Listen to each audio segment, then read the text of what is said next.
Welcome, everyone, to Creating a Family. Talk about adoption and foster care.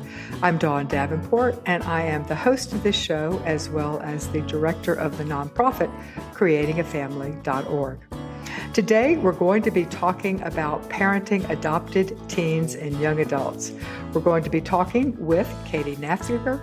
She is a licensed clinical social worker. She is a Korean adoptee, and she is the author of a terrific book, Parenting in the Eye of the Storm, The Adoptive Parent's Guide to Navigating the Teen Years. She has a private psychotherapy practice in Newton, Massachusetts, where she primarily sees adoptees and families.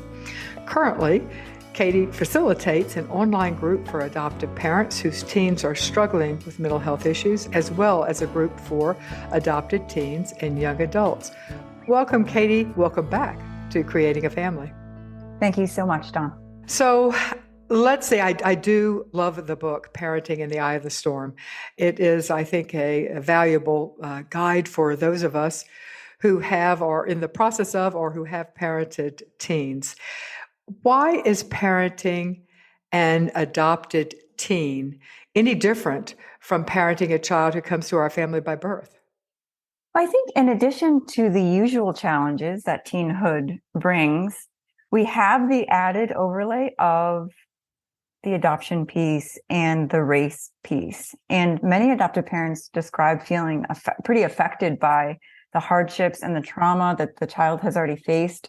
And it really affects and changes and can sometimes sort of influence the way that adoptive parents parent. I think also, there's some parallels between adoptive parents and adoptees in terms of the ongoing kind of complexity of that experience.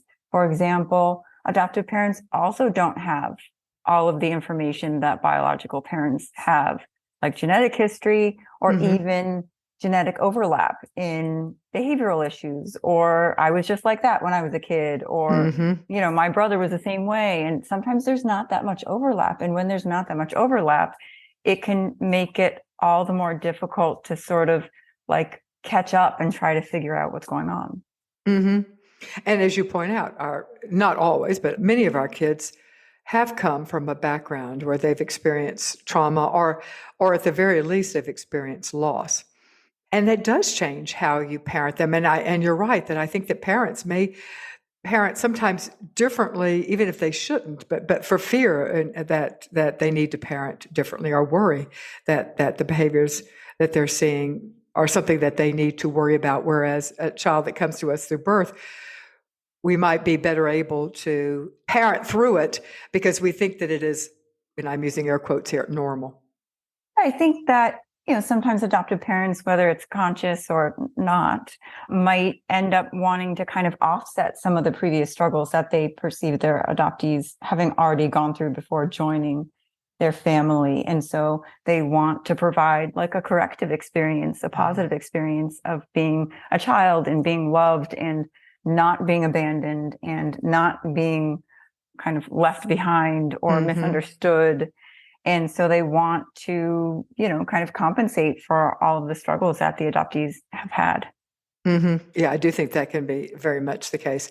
So, but are there issues related to adoption that do come to the fore, do come to the front during the teen years? Well, the teen years are really interesting because, of course, one of the primary parts of becoming a teen is the physiological change of puberty and that kind of thing. And when the adoptee becomes physically equipped to have kids, even though we're assuming that that's not going to happen for a while, but when they become physically equipped, they start to be able to really identify with the birth parent in a different way than they could before. So when they were younger, they might have thought about missing the birth parent. They might have wondered specific things about the birth parent, like how tall they are, what they look like, or even what happened. But when they become teens, they start to be able to imagine being the birth parent. And that's a pretty marked shift for adoptees. And that's one reason why kind of the adoption experience can become so much more intense at that point.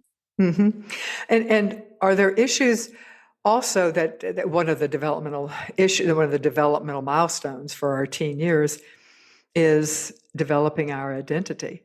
And so just how is developing your identity complicated by the fact that you are being raised by non-biological parents? It does seem to be pretty challenging. I think that, for those who are not adopted and not in that kind of sphere, I think we can be sort of surprised that adoptees have so much difficulty, specifically adopted teens, envisioning their future. And I've had enough adopted teens and even young adults talk with me about the fact that they can't really see themselves as having a future, even if everyone has told them how much potential they have as a person and how many talents and how much they bring to the table and their, in their future and everything. They themselves can't really picture it. And I think it's interesting too, because for some, trauma can also lead to people having trouble envisioning their future. So it's hard to say necessarily which one is more in play at any given point, but it is a real thing. Yeah. I was just that begs the next question I was thinking about. And in addition to identity issues that are related to not knowing, potentially, with open adoption, they may well know, but for many adoptees, even now, they still don't know their birth parents. So that raises identity issues. But also, many children have come from neglect, abuse, loss. And how does neglect, abuse, or loss impact the transition from childhood to adolescence, and then the transition from adolescence into adulthood? I think that many of us take for granted that feeling of safety, that sort of assumption that everything is going to be okay, that we can take for granted that we have a family and that they love us and that, we'll be with them forever. And when we come to adoption, when we are adopted teens, we don't necessarily take that for granted. And so I think that's really compounded when there's a kind of clear, palpable abuse history, that there really is a feeling that everything is not going to be okay. That really the expectation is that it's going to go wrong somehow, and it's just a question of how and when. Right, because they have that experience. That's what's happened in Absolutely. the past. Right. Before we move off on the identity formation part, I think it'd be helpful to, generally speaking, something has gone wrong for a child to be placed for adoption in their birth parent's life. Something has happened in the birth parent's life that has created the opportunity for them making a decision to place a child, or for having had the child removed from them and be placed. And so something, and it could be during their teen years, could also be in their 20s, but generally it's in that range of time that we're talking about today. And knowing that your birth parent, the one who you are genetically connected to, struggled, if they did, or had mental health issues, if they did, or had substance abuse issues, if that was in playing, or making poor decisions, or was violent, had domestic violence issues, or whatever. How does that play with, from a teen standpoint or a young adult standpoint, as they try to structure who they are, which is the milestone that they're supposed to be doing now at this age? I think it can be pretty haunting, especially for adopted males. It can be pretty haunting to know in their adoption history that maybe their birth father was violent in some way, or that there was violence in their background relating to their birth father, especially. I mean, of course, that could happen with either parent, but adopted males specifically in my practice have talked about that fear, especially when they're heading into certain developmental milestones like marriage, like college, like their future, that they do worry and are confused about why this happened and how this happened. And that lack of certainty about why this happened leads them to really feel scared about what they might be capable of. Because if we can't say definitely that, oh, it's environmental, it was just because of their country and because of this specific thing that they went through, then there is a fear that it's genetic, and that fear really haunts them. Will I turn out like my birth father? Will I turn out like my birth mother? Will I, the tension between nature versus nurture. Yeah. And the tension between adoptive parents and birth parents, that it's a pretty kind of confusing message when teenagers are also headed into romantic relationships, potentially, right? So that's another big change from the younger years to the teen years. And then, of course, young adult, that the concept of love has been talked a lot about in the adoption community, but it's confusing because on one hand, the story says that, well, your birth mom loved you and so she gave you up so you could have a better life, or maybe some variation of that, or at least that's what's been internalized by the adoptee. And yet the other story that is also circulating is, we love you, we'll never abandon you. And that's from the adoptive parent. And so it's a very, very complicated message in terms of, well, what is love exactly? Does love mean that you sacrifice yourself? Does love mean that you don't sacrifice? Do you stay? Is that what love is? And so, adopted teens in particular are faced with all of these messages and all of this complexity when they're heading into romantic relationships. Well, yeah, very true. And romantic relationships can potentially lead to an unwanted or unplanned pregnancy. Another way of circling back to repeating, and does that complicate the feelings of how you enter this relationship and what you do once there? Absolutely. I mean, I think what I've seen even more is a fear of settling down, a fear of maybe having biological kids, because there's still so much anguish or so much confusion about who they are as parents, who they are as people, and feeling like it's hard for them to then become this other role, this maternal or paternal type of role, given that they're trying to still sort everything out. Yeah. In your book, Parenting in the Eye of the Storm, you talk about adoptive or foster parents taking what you call a learning stance when working with teens. What do you mean by that? What is a learning stance? Well, I mean, what I mean is that it's common for us to be able to see our kids' issues better than we can see our own sometimes, because we're constantly thinking about them and we love and adore them, and we, do a lot of things for them. So sometimes adoptive parents, as all parents, can not be as clear about what they might bring to the table in terms of their own attachment style or in terms of their own blind spots, that they might be so focused on the child or the teen that they lose sight of their part. And so the learning stance is really an invitation for adoptive parents to be just as curious about their own role as they are about the teen's role in a situation, any given situation. Yeah, we often say it's a two-way street. We parents bring as much to the table as do our children. And yet it's much easier to point to the child as the one who struggles, the child who needs therapy, the child or the young adult or the teen, rather than saying, maybe I need to be working on some things. Maybe I'm reacting in such a way that is not healthy, and maybe I need to own that. That's cringeworthy for a parent. Yes, it is. Yes, it is. And I think what's even also uncomfortable is that, it's easy for us as parents or for adoptive parents to not disregard, but maybe minimize something that they're saying, maybe because they're saying it in a like with their yelling or something, or they're saying it in a way that feels extreme or dramatic. And so we might disregard it or minimize it.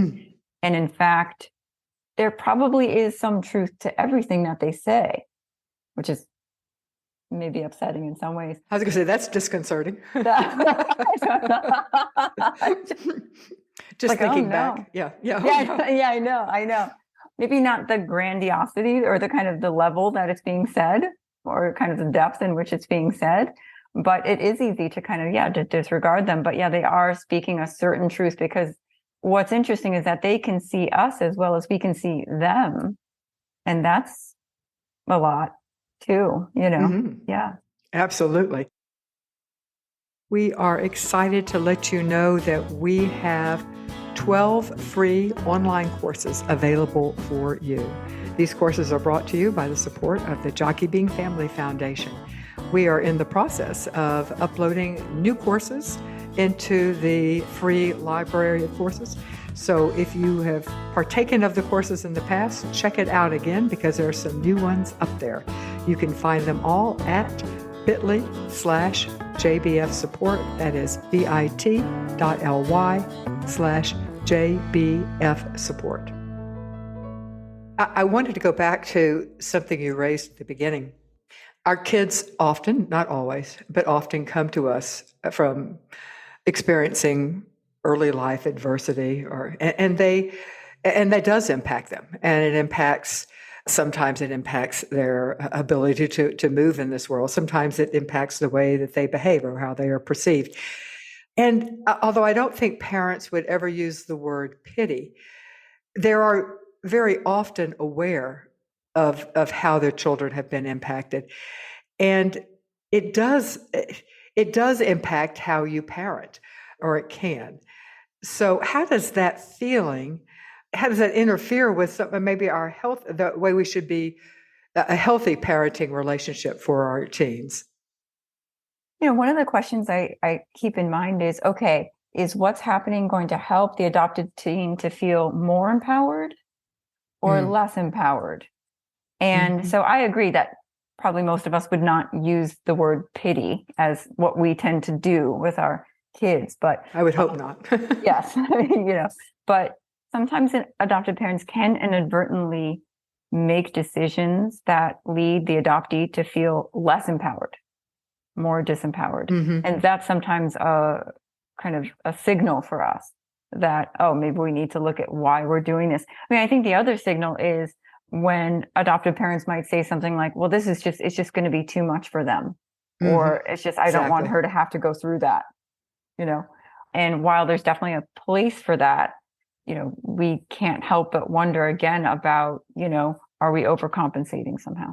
Yeah. In your practice, do you see, and you may not see it because your practice is primarily focused on adoptive families, but is there a tendency for adoptive parents to be more, in the vernacular, we call it helicopter parents, or they're so invested, they had to work so hard to get these kids that it is harder for them to allow their kids to fail, to allow their kids to make mistakes, to allow their kids to do things in ways that they wouldn't have done? Or is that a stereotype I'm working off of?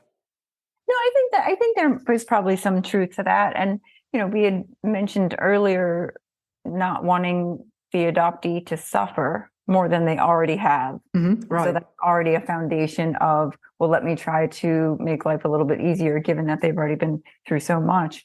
And I think we worry a little bit about their resilience, about their ability to bounce back, to kind of cope and, manage failures and negative feedback and other things that happen in life. And I think the other thing that's interesting too is in terms of the attunement, that we end up really emphasizing attunement. And I do sometimes wonder whether that's partially related to adoptive parents wanting to close that gap of understanding, given that there are certain things that adoptive parents may not feel like they totally understand what's happening, either because they're not adopted or because they're not Asian or they're not whatever. And so they take extra steps to want to be attuned to their child or their teen. And sometimes I talk in my work about maybe even being a little too attuned, because. Give an example of what you mean by attunement. Like they might say, oh, she was let's say an adopted teen doesn't want to go to school, and they say, oh, well, she's really going through this and that, and she's going through this and that, as opposed to she needs to go to school. Yeah, she may be going through this and that, but she can go through this and that at school too. At school, yeah. And so there's more of a focus on understanding them, and while understanding them is definitely important, it's not always what's most important. It's also important to help them learn how to deal with kind of limits and parameters and expectations too. Oh, absolutely. Yeah. As long as we're talking about parents, I will raise another one, another potential issue. Some, and again, not all, but some adoptive parents went into adoption out of a feeling of a need to save the child, call it the savior complex. How does the savior narrative impact parenting teens when teens are at that stage where we hope they are pulling away from us? And some of that pulling away doesn't always look appreciative, quite frankly. It isn't appreciative. That's part of how it makes it easier to pull away. Right. It is part of the job, maybe, of the adopted teen to try to kind of believe in themselves more than they believe in their parent in some ways, to trust themselves and to build on that. But yeah, I think that's problematic in a lot of ways. I think one way that it's problematic is that it makes the story about the adoptive parent, that the adoptive parent has done this thing that's so wonderful and so difficult, so we find ourselves in situations where adoptive parents are talking about their story, not about the story of the child or like the situation with the child.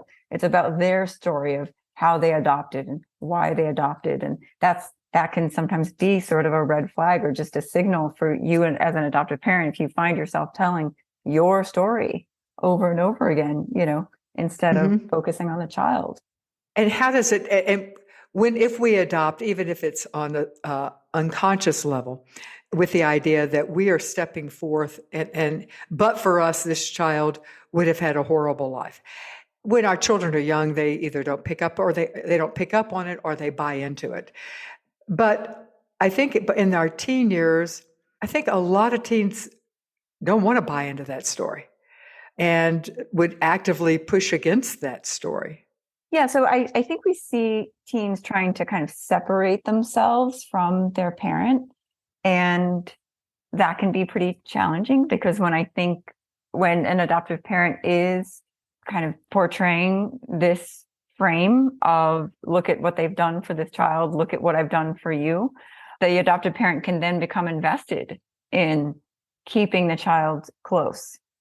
That part of the story from the adoptive parent's perspective is that we're so close. And unfortunately, what happens for the adoptee, him or herself, is that they feel that they need to be a vehicle for the parent to support the parent's viewpoint of him or herself, that they can't really be their own person and do their own thing.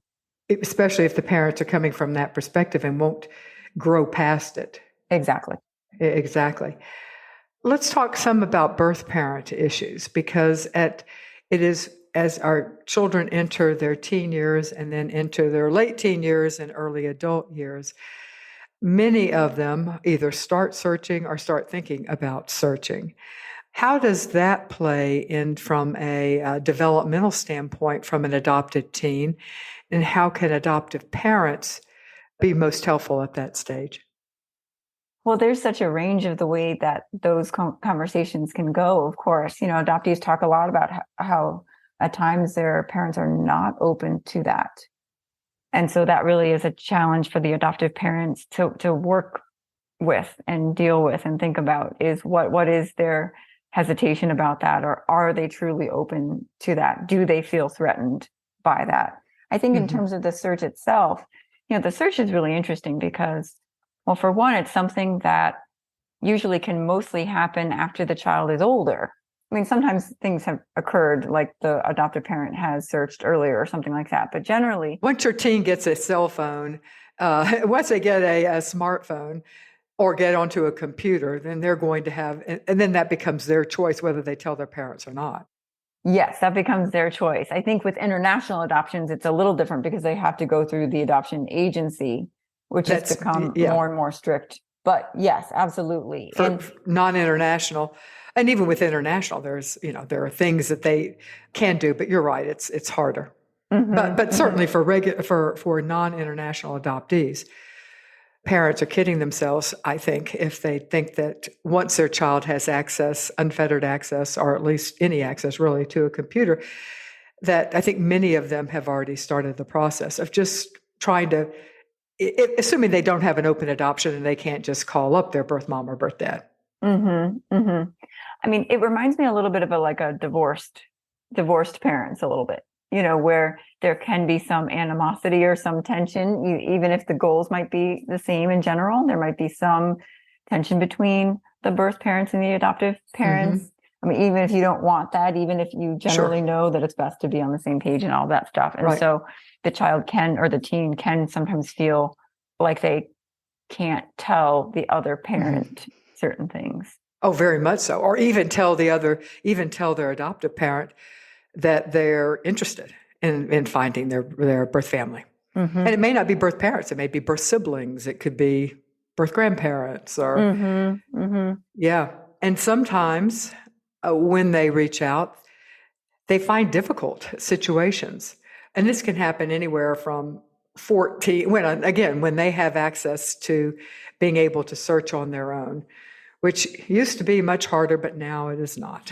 So if they find difficult situations, maybe they find, it could be they find that their birth parents had subsequent children that they kept, or had had older children that they kept. That could be a situation. They may find out that birth mom is in jail. They may find out that birth family is very poor. How does all of this affect teens and young adults, not just teens, but anything from middle teenage to early adulthood? And again, what can parents do? Yeah, I think it's pretty complicated. I'm just thinking about a few situations where the birth parent came into play somehow. And, to be honest, the adoptive parent is not a significant part of the conversation for many, many adoptees. And I think that there's a lot of pain in that. And I think that adoptees do wish that they could talk more with their adoptive parents about that. So I guess the first step would be for adoptive parents to be open about that, to kind of be welcoming of that and understanding that the bottom line is that birth parents and adoptive parents are both very much a part of each adoptee's identity, and you can't. How do we let our kids know, how do we let our young people, our youth and older know that we're open to it? Because so often I think adoptive parents are afraid to bring it up. Am I going to be putting an idea in their head? Are they ready for this? So how do we get over ourselves? Yeah, and I think you're right that sometimes we may think that we're trying to open up a conversation when in fact it doesn't work, or we really didn't actually do it, or somehow. Yeah. But been there, done that. Yeah, I know. It's like, wait, I thought I did tell her that it was okay, but and so I think one thing might just be to say, yeah, how much do you ever think about searching? Because the thing about the searching is that it's a little bit like other kinds of mental health things, that there's not necessarily as clear of a beginning and end as we might expect. That in a way, searching is something that many adoptees think about a lot all the time, even if they never search. Yeah, even if they choose not to do it. Right. It's something they think about, right. They think about it, they fantasize about it, they, have different scenarios in their head. And we know that because when I ask them about the scenarios, they can very, very quickly call up the scenarios and call up the feelings. It wasn't something that, wow, I'd never thought about that. Let me just quickly think of something that makes sense. And so the search is more like, thinking about that part of their lives, thinking about that side of their identity. And, do you ever think about meeting them someday? How much do you think about that? Even asking those questions alone will send a clear message that you see it as normal and appropriate to do that if it makes sense. And you're open to the conversation. You're not afraid of it. It's even if your teen rolls their eyes and says, "No, Mom," even if they do that, you still sent the message. The purpose of your conversation was to say, well, if it changes, just even if you don't say, "I'm open," the fact that you bring it up in a way without becoming defensive tells them that you're okay if they make that decision and you're here for them. And I think if we're really getting, sort of ambitious, we also can just talk about how we as the adoptive parent might have been thinking about that. And so we're not just asking them to get a yes or no answer. We're asking them to talk about this part of their relationship with their birth parent. So it's like, yeah, I know, I think about that sometimes. Like, would I ever want to search if I were in your situation? Or like whether you've ever thought about it before, so we're trying to keep the door open in every way, that even if they never want to search, there's still plenty to talk about. And that we're not afraid of that conversation. All of this, what you and I are talking about, it assumes that there's a search that is necessary. But in fact, the vast majority of children adopted now have some degree of openness. Certainly, if it's an infant adoption in the U.S., there is some degree of openness. We can define openness in many ways. But even adoptions from foster care, which is the predominant number of adoptions in the U.S., there is some form of awareness of birth family. So how do we navigate, how do open adoptions change when when our children are young? Birth parents and adoptive parents, probably more adoptive parents than birth parents, are in charge and are navigating and are the overseers of that relationship. But that changes when our kids are teens. So how does it change? Well, that's a really interesting topic. I think that what I've heard from clients and things like that and families is that if there's any feedback for the parents, it's often that the parents took control of the situation in a way that the adoptee didn't want when they were younger, and that they don't necessarily want to have contact in a consistent way. It does feel very erratic. It does feel very sort of unpredictable, where adoptees end up landing on how much or little contact they might want to have. Some have a period where they're in regular correspondence and then suddenly feel like they don't have anything else to say, or they don't even want to hear from the birth parent. And sometimes it's the other way around, where the birth parent kind of pulls back and the adoptee isn't sure what's happening. Mm-hmm. But it becomes that the teen, I would assume at some part in the teen to early adult years, that the responsibility for maintaining that relationship, or what that relationship looks like, shifts from the adoptive parent to the adopted person. And of course, the birth parent as well, obviously, as well. And they have equal say, but the adoptive parents, or maybe I should ask, is the stance of an adoptive parent at that point to start moving into the background, not away, because there may be hard things that come up and you want to be there for your child, but that you're not the one who's navigating it. You're not the one who's orchestrating it. I would say so, yeah. I think a lot of it depends on the relationship between the adoptive parent and the adoptee. If there is conflict or distance in that relationship, the adoptive parent can't really be a vehicle in the way, or kind of a support in the way that they might want. That in a way they have to focus on their relationship, the adoptive parent relationship, before they can really support and get involved with and be kind of a listener to the birth parent adoptee relationship. Mm-hmm. And so working on their relationship with their child is, they do that through therapy, through working on their communication, from recognizing their own role if there's a dysfunction in the relationship, recognizing their own role there. Anything else that they need to do to focus? I think that adoptive parents put themselves in a really positive position when they can kind of quickly acknowledge, how their decisions regarding the birth parent might have affected the adoptee. It doesn't mean that they were kind of inherently wrong, but if the adoptee has a negative reaction, it is ideal if the adoptive parent can kind of quickly acknowledge that, mm-hmm. even if it doesn't mean that they're villains in the way that the adoptee might perceive them in the moment. I think that adoptees are extremely sort of private about their relationship with the birth parent. I mean, it's sort of, besides the adoptive parent relationship, it is such an intimate, stressful, emotionally charged mm-hmm. relationship. And so they often don't talk to anyone about it. Mm-hmm. Yeah, I can definitely see that. But as a parent, I would want them to know that even if I can't solve the problem, I would want them to know that I could be a listening ear. Of course. Yeah. Yes. Yeah, of course. Yeah.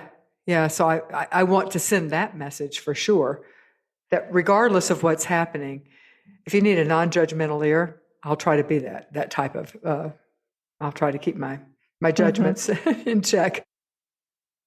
Please follow or subscribe to the creatingafamily.org podcast wherever you listen to podcasts. We have a huge library of archive shows from our 15 plus years of doing this. And once you subscribe, you can scroll through all those archives and choose the topics that are of interest to you to listen to. So please follow or subscribe. Let me ask about, for transracial adoptees, So parenting a transracial adoptee, we've talked about parenting adoptees in general, but what added complexities do you see when the adopted person is a different race than or ethnicity than their parents? Well, certainly there are many, many issues there. I think that the one that comes to mind is in relation to potentially sort of dating and other kinds of relationships that happen during the teen years, because with that is this question that most or all teens have is, am I attractive? Am I attractive to the people that I want to be attracted to me? And what can I do about that? And how do I feel about that? And so it is really common for, let's say, Asian adoptees or other non-white adoptees to take issue with their appearance, especially as it compares to the white standard of beauty or attractiveness for men as well, and really struggle with feeling attractive in the way that makes them feel comfortable. And I think that is particularly the case if they're being raised in a predominantly white environment. Absolutely. So many, let's say, Asian adopted females have talked with me about being the only one. And I think it's easy to lose sight of how lonely that can be and how much validation we get from our environment, that to be the different one all the time in your life is just very, very potentially lonely and confusing in terms of the stereotypes that come up as well. So again, since we're talking about parenting adopted teens and young adults, what can parents do, transracial adopted parents, what can we do to help our kids?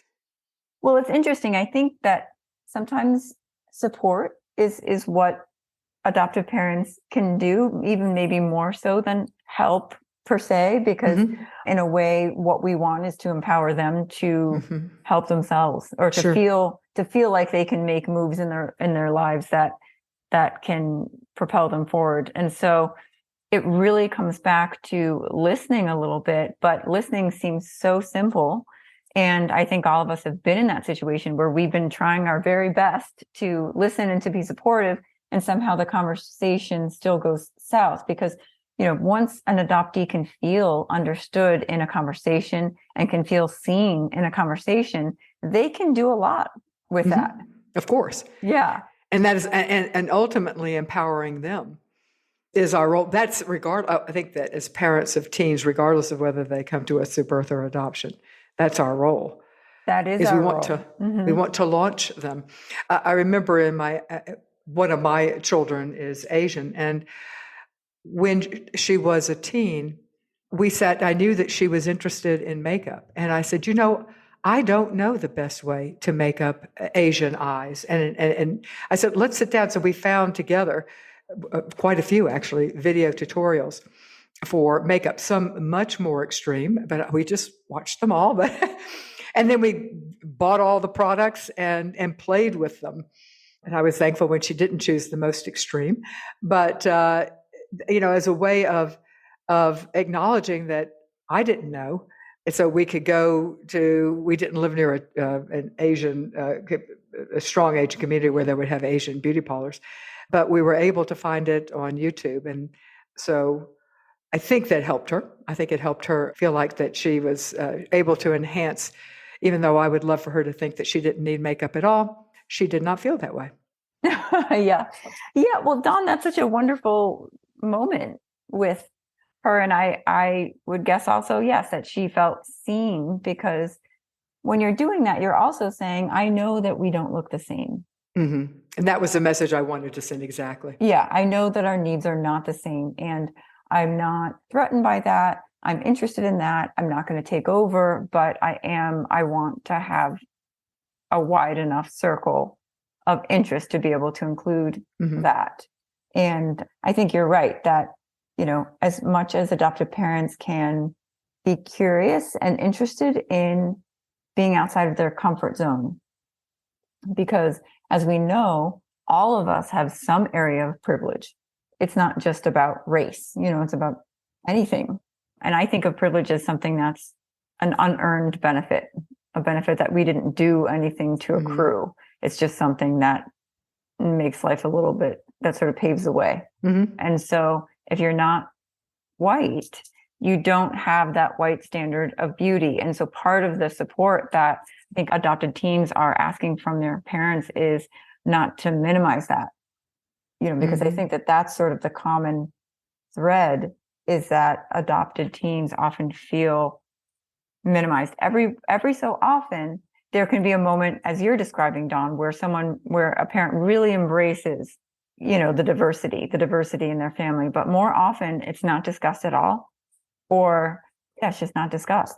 And I have heard of adoptive parents, while they wouldn't say it directly, if their teen starts identifying with their birth culture or their birth race or ethnicity, and oftentimes identifying it with it strongly, and sometimes identifying with only one segment of what they perceive that culture to be, that adoptive parents can feel threatened.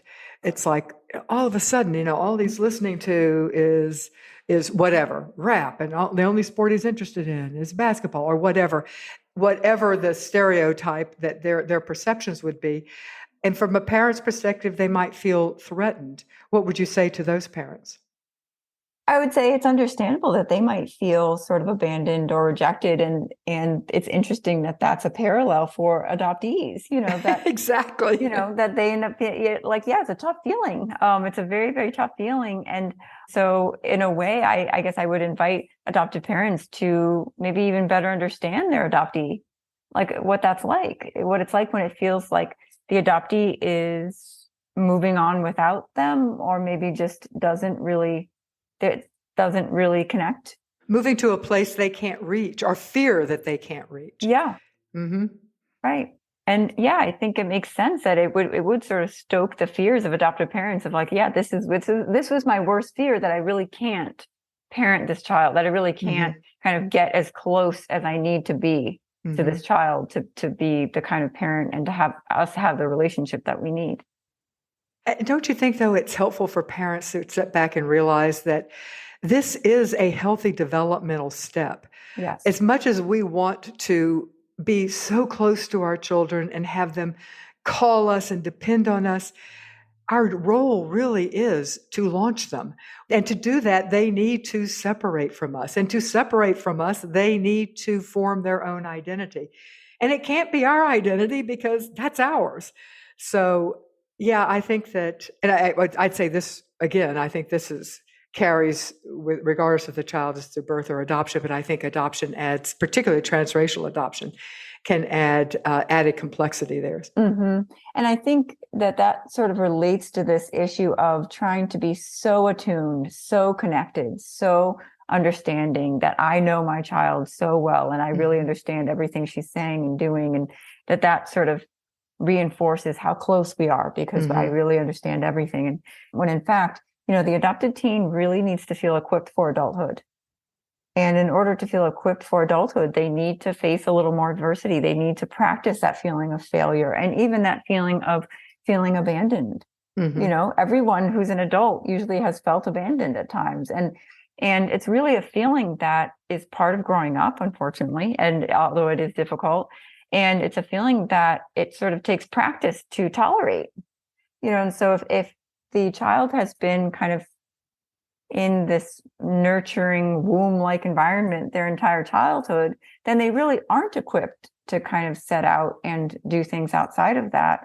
And then they feel even more sort of regressed and incompetent. Well, that raises the perfect entree into talking about, we've talked about kids who are teens, but what are some of the developmental milestones for all people? And then how does that look for adopted young adults? So what I'm asking is about the transition into adulthood. What are the developmental milestones for that age, that developmental stage? And how does adoption play into that?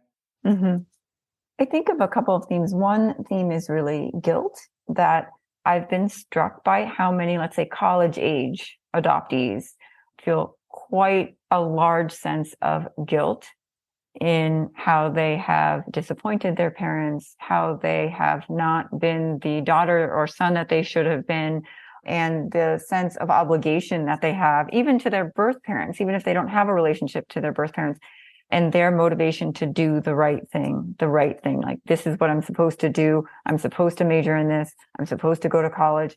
And in fact, what ends up happening is that they feel lost because they're doing these things and making these decisions to try to please their parents or maybe even please their birth parents. And in fact, they're not able to access what they really want, separate from the parents in their lives. Mm-hmm. Both sets of parents. Mm-hmm. Mm-hmm. Any other themes that you see with young adults, adopted young adults? It is just really hard for many, many adopted young adults that I work with to say no, to not be everything to everyone, to allow someone to be disappointed, to allow someone to not get their needs met, to say no and have that person not think that they're a good worker or a good student, even if it's very clear that that's the best thing for them. They don't want to be perceived in a negative way. And that makes it really hard to make decisions that are good for them. So for example, someone, adoptee might not want to call in sick, even though she's very, very sick, but she doesn't want to do that because she doesn't want to be perceived negatively. And so that's kind of an extensive process. Or even boundaries with their parents, with their adoptive parents, that adopted young adults are really reticent to get into it with them because they feel guilty, because they feel that they can't really justify fighting their adoptive parents because of all that their parents have given them. Mm-hmm. An indebtedness feeling. Yeah, that even adopted adults will talk about how they still want their adoptive parents to know that they made a good choice, that they feel guilt that their adoptive parents didn't sign up for this, their adoptive parents didn't sign up for someone with, someone who has mental health issues, or someone who is so angry all the time, or, that there's a feeling that, they have to earn their keep still, even though that's very much not the case. That earning their keep. That's exactly what when you were describing, it's like they still have to, dance for their supper type of thing. They do. Mm-hmm. Yeah. And what do we as parents, there are probably some parents who that would be fine with, but I don't think the majority, most of us parents of young adults, and I count myself in that category, that's not what I want my children to feel. So I guess saying that to our children. Well, I guess saying that, kind of differentiating between whether, what you want as their parent and what they want. And just by saying something like that, well, of course, all else being equal, would I want you to XXX? Sure. But really what you want is also important. It's more important what you want than it is to please me. So I might just put that out there as something for them to chew on, because sometimes it's automatic pilot. And we're not talking about it because we're not even aware of it. But knowing that is a typical thinking and a typical response, then again, it goes back to when we were talking about search, bringing it up, because by bringing it up, we are showing that we're open for the conversation. Even if it is not, even if the conversation doesn't happen then, or even never happens, we have shown that we're not afraid of the conversation and that we can have the conversation. I think the other thing that we're doing when we might acknowledge our own feeling about something, and then also acknowledge that their feeling and their experience might be different, suggests a lot of things too. I think that it says that we know ourselves, that we can tolerate and maybe even embrace differences, that it's not just about being the same, that we can connect through differences too. They don't have to be like us in order to be loved by us, and I mean, that comes up with my clients too, and that's why I do sort of talk about, well, I can see that you wouldn't want to sit for several hours a day listening to people's problem, that I sort of joke about, how different we might be, or, oh, wow, a wilderness program, that would be, I could see how you would really love that. Now, I, on the other hand, not so much, but, but I could really see that for you, so we're really helping to sort of clarify their identity a little bit too, that they have their own voice and their own story. And that our adopted young adults may need us to be more proactive than our children by birth. maybe more than we might expect. Yes. Yeah, maybe more than we might expect. I think the other thing that can sometimes happen for young adults is sometimes young adults have sort of skated through, kind of gone through the motions enough in high school where it was okay in high school. And then when they leave for college, they don't have their relationship with their adoptive parents as their primary daily relationship. You know, I mean, it's there. Which yes, but that is a normal developmental stage. Yes, it is. It's absolutely a normal stage, but they're really left because so much of their energy sometimes has been in that relationship, in the adoptive parent adoptee relationship. And so when that is kind of lifted suddenly, at least in terms of the everyday interactions, they're really kind of lost. You're talking the parent? No, the child. The child. Okay. Yeah, the child heading into college, or the child heading in, the young adult, because they now really don't, they've really grown so accustomed, maybe unconsciously, to thinking about what's best for the parent, or sort of trying to think about what's best for the adoptive parent, that when it really is supposed to be about them, they're lost. Interesting. Yeah, I can definitely see that. Are you a professional in the field of child welfare or juvenile justice or other family and youth services? If so, subscribe today to Youth Services Insider. It is the imprint's exclusive section on all the inside news you need to stay in the know. Funding opportunities, major federal and state policy shifts, interviews with key leaders, it's all available to you and their Youth Services Insider subscribers.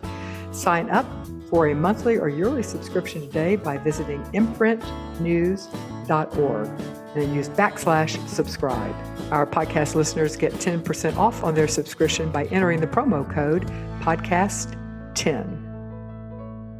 So we certainly read about, and lately it's been in the news more, that adopted teens are more likely to have mental health issues and more likely to commit suicide.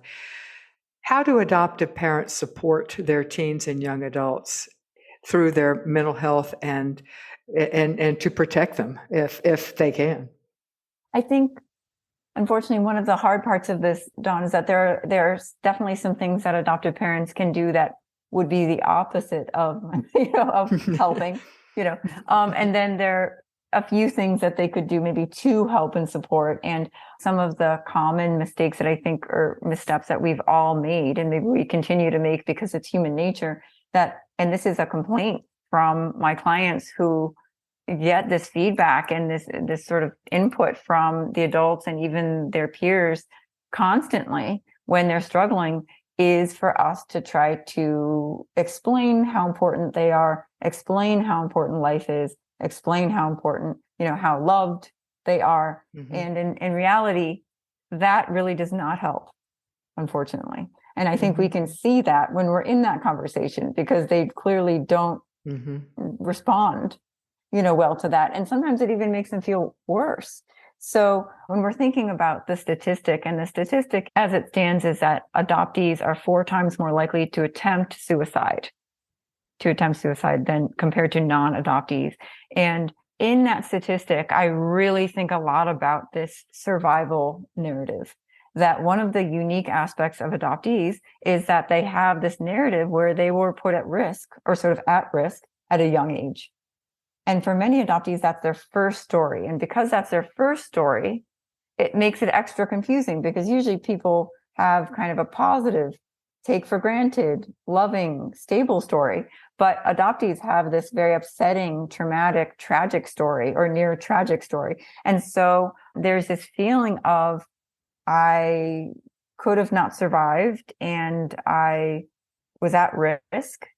And I feel that kind of continues to have to be kind of something that they grapple with, whether that's via thinking about suicide itself, as it really, because they're, if it's in addition to mental health issues and other kinds of issues, or whether it's just thinking about death and other things. But I think sometimes we underestimate how central that survival piece is for adopted teens and young adults, even to the point where they will not make changes that are really truly necessary, whether it's breaking up with someone that it's really clearly time to break up with, or leaving a job where it's really clearly time to leave this job, that they hesitate to make changes because they feel so at risk that everything could fall apart somehow.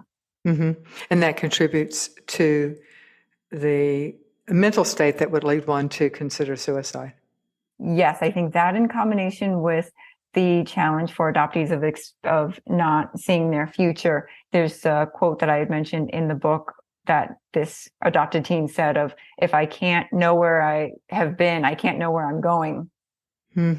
And there is something about that, if you're looking at your past and it's completely in the darkness, it's hard to then forge ahead because you don't necessarily want to follow the birth parent because the birth parent's life seems pretty challenging, a lot of times. And you don't necessarily feel like you can follow your adoptive parent because the adoptive parent maybe has so many different strengths and things like that. So it really feels pretty overwhelming to kind of forge your own path. And it's hard to even picture that you have a path. And so that really is part of suicidality. And the way that you asked about what parents can do. And one of the things that parents can do, which is not maybe what you had in mind, which is that you want the adopted teens to have opportunities in the outside world to explore their strengths and weaknesses. So that means volunteering, that means jobs, that means, babysitting, that means this and that, because the more that you can start to carve out and whittle away at this feeling, and the more that you can do things that allow them to have more of a vision of themselves and what they bring to the table, the more that they will feel like they have a future. The more they will know their strengths and know their weaknesses and know themselves. Right. I mean, I remember, I had a client who, when we first started talking about her future, she said she had no idea what she wanted to do. She was taking classes that were not aligned at all with her strengths because those were the usual classes that people took when they didn't know what they wanted to do. But that doesn't necessarily help, like economics and things like that, Yeah. It's like, well, that's always helpful. But for her, it didn't necessarily move her forward. And the place that we tended to start was, okay, well, let's think about the things that you're naturally good at. And let's start to get jobs in those areas, or even just volunteer things or other ways to explore those areas to start to tease out and to have some clarity in what that could look like for you. And that is really what you can do besides listening. Thank you so much, Katie Naftzger, for being with us today to talk about parenting adopted teens and young adults. I truly appreciate your wisdom. Thank you, Don.